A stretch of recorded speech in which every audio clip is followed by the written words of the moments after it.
नमस्कार साथियों, def Testo के एक और नए सेगमेंट में आप सभी का स्वागत है। कुंडली में आने वाले जो मांगलिक दोष हैं, इसकी चर्चा आप सबने बहुत सुनी हुई होगी। बहुत से लोग इन दोषों से बड़े परेशान रहते हैं। तो मैंने इस पे एक प्रीवियस वीडियो भी बनाया है, लेकिन आज हम थोड़ा उससे आगे भी बढ़ेंगे।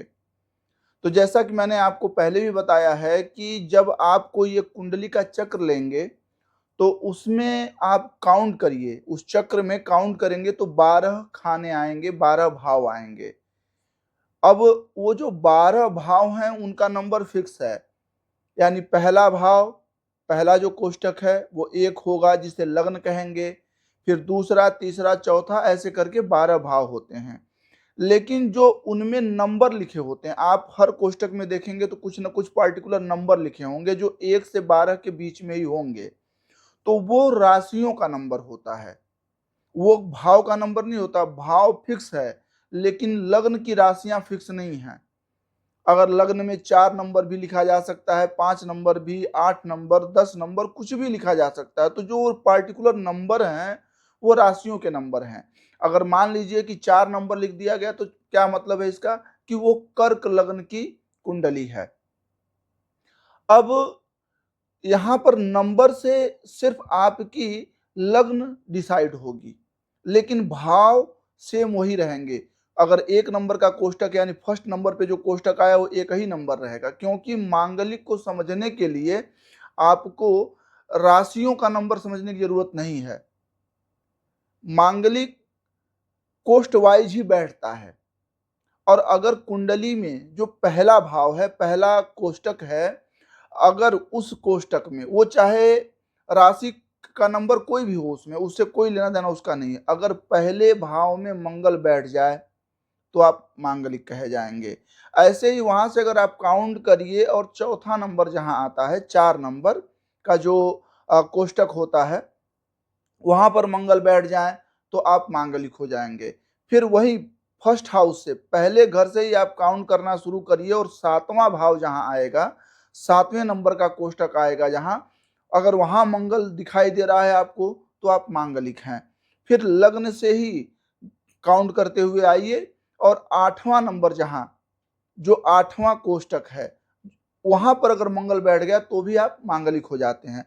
और ऐसे ही जो 12वां, यानी क्लॉकवाइज जब कुंडली को देखना शुरू करेंगे तो लग्न के ठीक बाद वाला जो कोष्टक आएगा वो 12वां भाव होता है, और अगर वहां पर भी मंगल बैठ जाए तो आप मांगलिक कहे जाएंगे।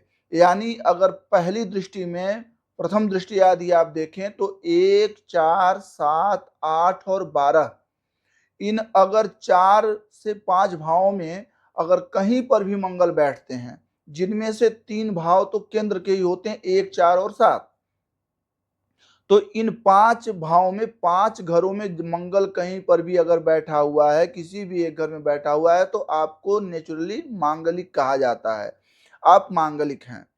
अब यह मांगलिक सिर्फ इन 5 भाव से ही होता है तो नहीं, कुंडली को एक और तरीके से भी देखा जाता है, क्योंकि कई बार ऐसा होता है कि आप मांगलिक तो नहीं दिख रहे हैं, लेकिन फिर भी मंगल का वो जो मांगलिक दोष कह लें या उसको योग कह लें, उसका असर पड़ता है। अभी इसको भी डिफाइन किया जाएगा कि ये दोष है या फिर योग है।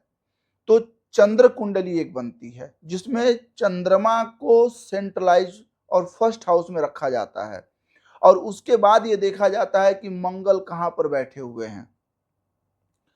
अब जो मैंने पहले लग्न की कुंडली की बात करी, तो लग्न कुंडली और चंद्र कुंडली में अंतर क्या हो जाता है।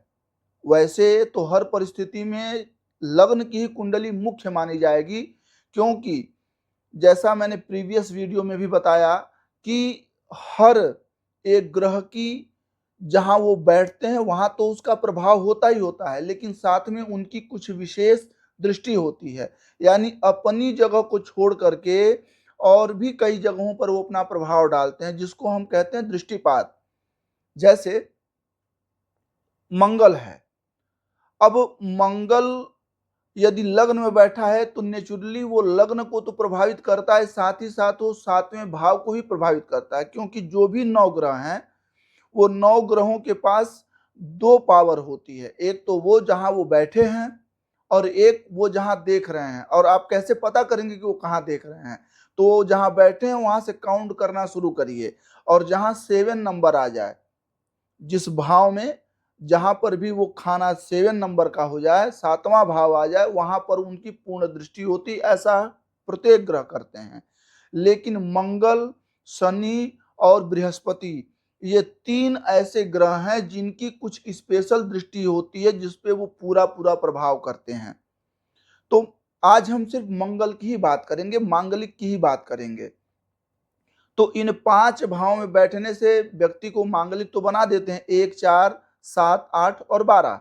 लेकिन मंगल के पास स्पेशल कुछ और दृष्टि होती है। जैसे 7th दृष्टि तो उनकी होगी, साथ में 4 और 8 ये भी दृष्टियां होती हैं।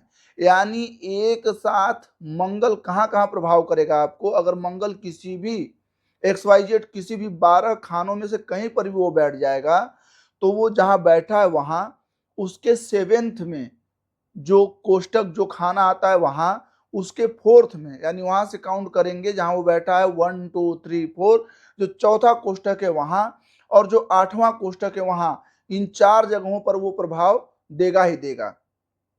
तो सिर्फ 5 भाव में मंगल बैठ करके आपको मांगलिक बनाते हैं। लेकिन जैसा कि मैंने कहा कि चंद्र कुंडली से भी कई बार इसको देखा जाता है कि वह मांगलिक है या नहीं है।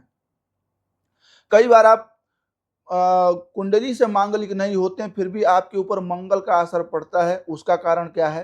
तो उसके लिए जरूरी ये है कि हम देखें कि लग्नेश क्या है आपका। अब लग्नेश को हम कैसे जानेंगे? तो यहाँ एक सबसे बड़ी जरूरत ये होती है कि हम सबसे पहले तो ये जाने कि कौन सी किस नंबर पे राशि आती है और उस राशि के स्वामी कौन से हैं। जैसे सपोज दैट, मान लीजिए कि आपका इन 5 भावों में मंगल नहीं बैठा हुआ है और लग्न आपकी किसकी है? वो है आपकी सिंह राशि की लग्न है, यानी सिंह के स्वामी कौन हुए? तो सूर्य हो गए।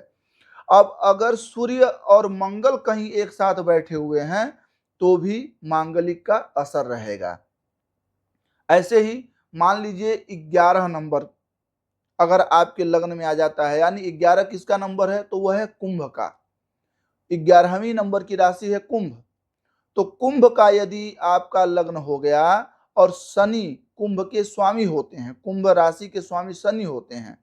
अब शनि के साथ भी कहीं मंगल बैठेगा तो आपके ऊपर मांगलिक प्रभाव निश्चित तौर से होगा। तो मैं इसलिए इस बात को इतना डीप एनालिसिस या डिफाइन कर रहा हूं कि आप एक ही चीज को पकड़ करके ना ये कभी समझें कि ये मंगल या मांगलिक दोष है अथवा योग है।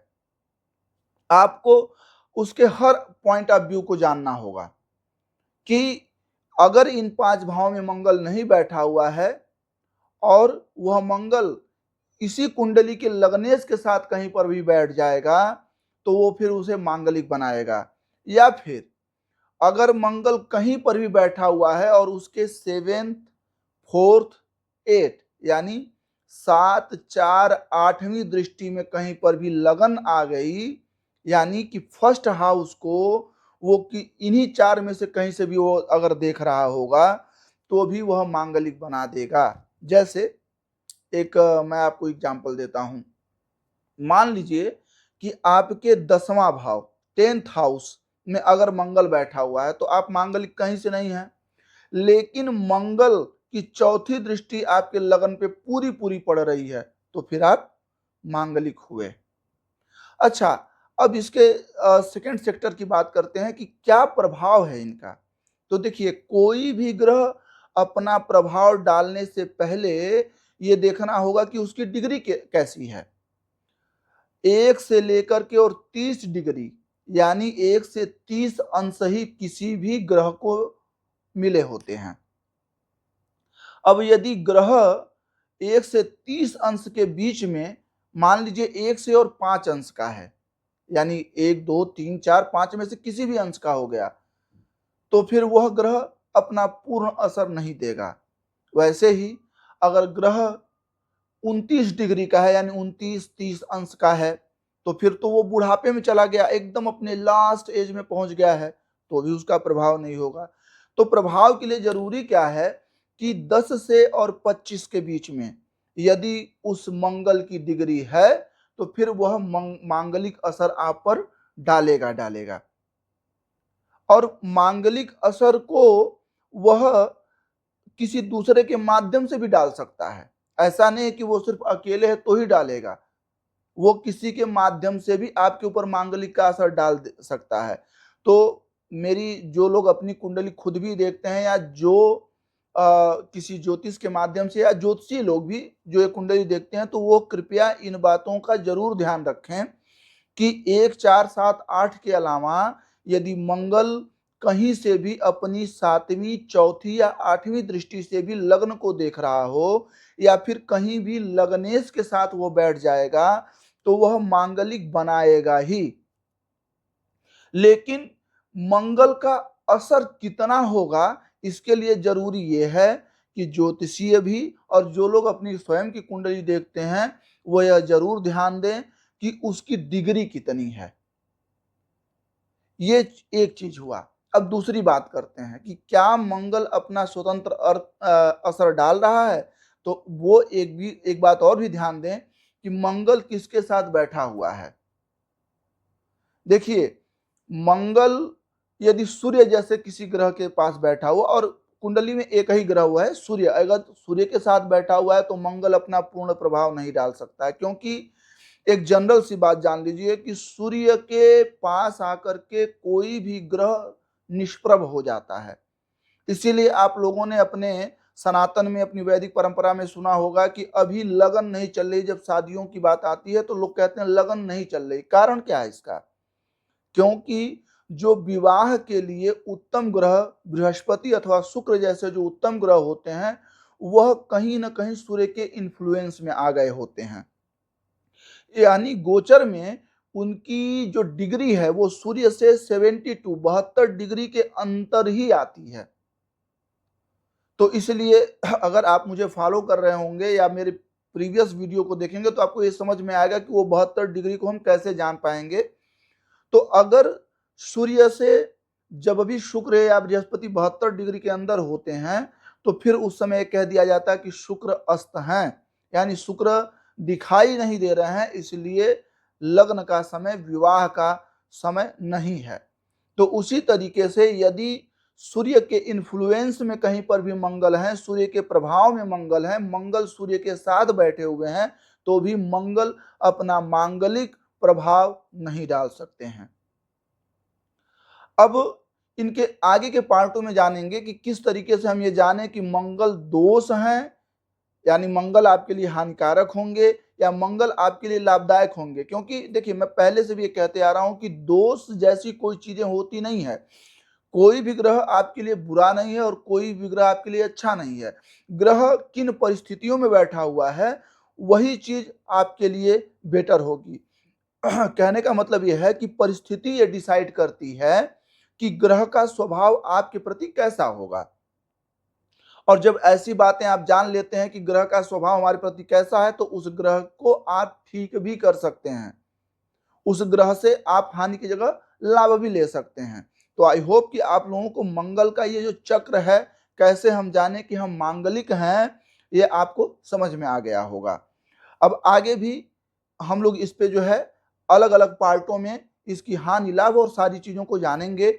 कम से कम इसके 4 से 5 पार्ट आएंगे जिसमें पूरी तरीके से आपको मंगल और मांगलिक के दोष या योग समझ में आ जाएंगे। तो आई होप कि आप लोगों को एनालिसिस ये फैक्ट यूजफुल लगेंगे।